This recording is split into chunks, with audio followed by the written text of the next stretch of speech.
You know that moment when you finally get into bed. The lights are off, your phone is face down like a good little citizen, and your brain goes, amazing. Now that we're safe and horizontal, let's reopen every emotional tab you've had open since 2017. Suddenly, you remember the weird tone you used when you said "you too" to the waiter. You rerun a conversation from earlier like it's the season finale of a prestige drama. You start planning your entire future, including a detailed retirement budget, despite the fact you can't even commit to a water bottle. And the most insulting part is this. All day you were fine. Busy, productive, distracted. Then night hits, and your mind turns into a courtroom where you are both the defendant and the prosecutor. And the jury is 12 different versions of you who are all kind of judgmental. Most people assume this happens because you're an anxious person or because you need to relax. But the psychological reality is more specific and honestly more interesting. Nighttime overthinking is often what happens when a brain designed to protect you runs out of daytime noise, runs into unresolved emotion, and then tries to solve it using the worst possible tool for sleep: thinking. Not gentle thinking either, the caffeinated, spotlight in your face kind of thinking. And if you're someone who gets stuck in that loop, you're not broken. You're just running a very human brain in a very modern environment. Let me paint the scene. It's 1:18 a.m. You're on your pillow. Your body is exhausted in that heavy, sinking way, like a phone at 2% battery. But your mind is at 97% brightness. And your thoughts feel weirdly urgent, like if you don't figure out what's wrong with you right now, the universe is going to delete your save file. That urgency is a clue, because a lot of night overthinking isn't deep thinking, it's arousal. Your system is activated. Sleep researchers talk about insomnia and difficulty falling asleep through something called the hyperarousal model. The simple version is, sleep isn't just about being tired. Sleep is about your arousal systems: stress, alertness, threat detection, turning down at the right time. And for some people, especially people who are sensitive, conscientious, or under chronic stress, those systems don't fully power down just because the lights went off. Your brain can be tired and activated at the same time, like a dog that's yawning while barking at the mailman. Now here's where it gets sneaky. Your brain doesn't usually label this as arousal. It labels it as important thoughts. It tells you, we're thinking because we're insightful. But often, you're thinking because your nervous system is alert, and your mind is trying to create a story that explains that alertness. Humans are meaning-making machines. If your body is revved up, your mind starts rummaging around for a reason. It's like waking up to a fire alarm and then trying to decide which of your regrets set off the smoke detector. And night is the perfect stage for this, because daytime usually protects you. Daytime is full of guardrails. Tasks, messages, errands, small talk, deadlines, sunlight, movement, and social roles. Daytime gives your brain a script. Night takes the script away and hands your brain a blank page. This is where the default mode network strolls in. Neuroscientists describe the default mode network as a set of brain regions that become active when you're not focused on the outside world. When you're daydreaming, remembering, imagining the future, thinking about yourself, replaying social moments. In other words, when the external world volume goes down, the inner world volume goes up. The default mode network isn't evil. It's actually useful. It helps you build identity, learn from experiences, simulate future possibilities, and understand other people. But at 2 a.m., it can become that friend who wants to talk about everything, right when you're trying to leave the party. So why does your default mode network feel like it's specifically obsessed with your worst moments at night? Because your brain is not a motivational speaker. It's a survival machine with a nostalgia for threat. There's a concept in sleep psychology called pre-sleep cognitive arousal, basically the mental version of tossing and turning.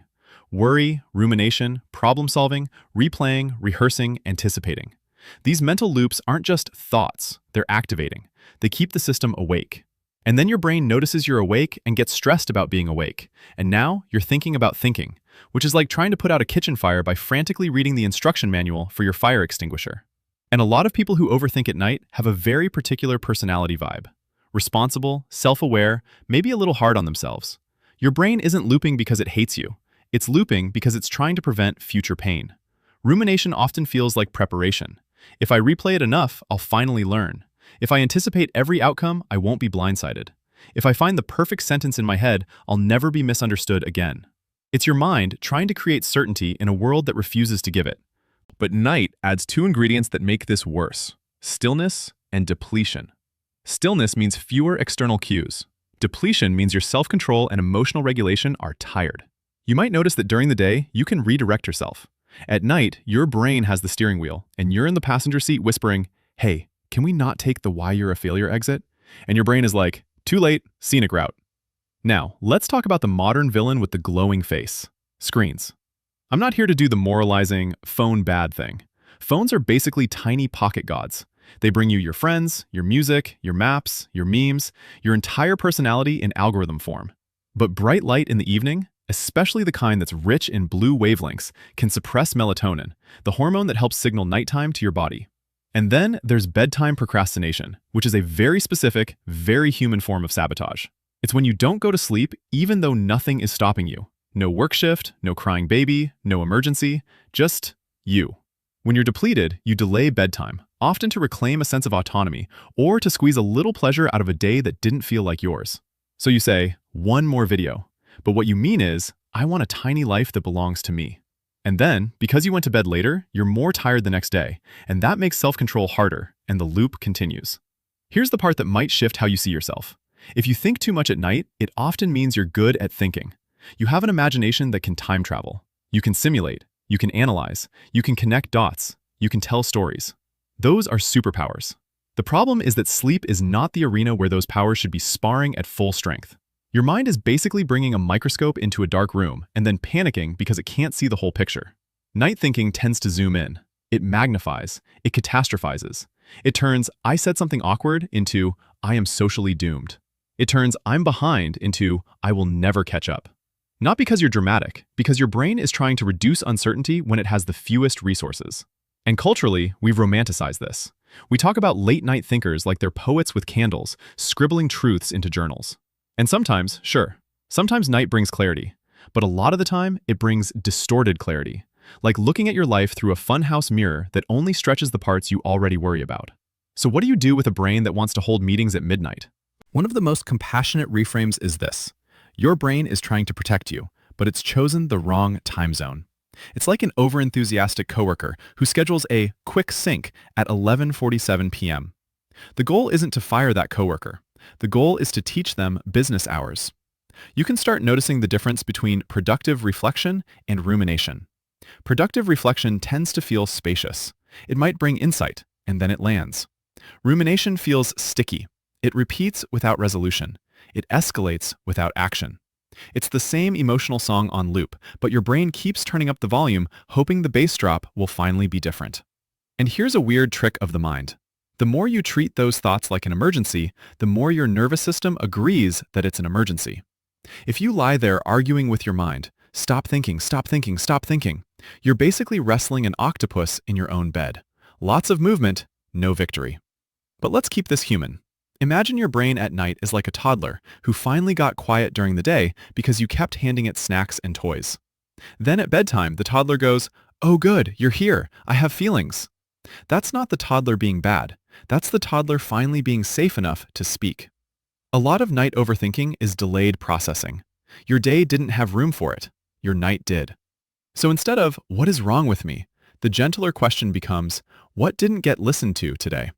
Sometimes it's stress. Sometimes it's loneliness. Sometimes it's a decision you're avoiding. Sometimes it's a need you keep negotiating away. Sometimes it's grief, and your brain waits until the world is quiet to let it in. And yes, sometimes it's just biology. Light, caffeine timing, stress hormones, and a nervous system that's been sprinting for too long. If you're in this pattern, I want you to hear something clearly. You are not failing at sleep because you're weak. You're struggling with sleep because your brain is doing what brains do. Scan, predict, rehearse, protect. You're just doing it under conditions that amplify it. So tonight, when your mind starts the midnight podcast called Everything You've Ever Done Wrong, you can try responding like you're talking to a well-meaning but panicked friend. I hear you. That matters. And we can talk about it tomorrow in daylight when we have more bandwidth. Not as a hack, as a boundary, as respect for your mind and for your body. Because the deepest philosophical punchline of all this is, you don't have to solve your entire life in the dark to deserve rest. Rest is not something you earn by thinking correctly. Rest is something your brain needs in order to think correctly.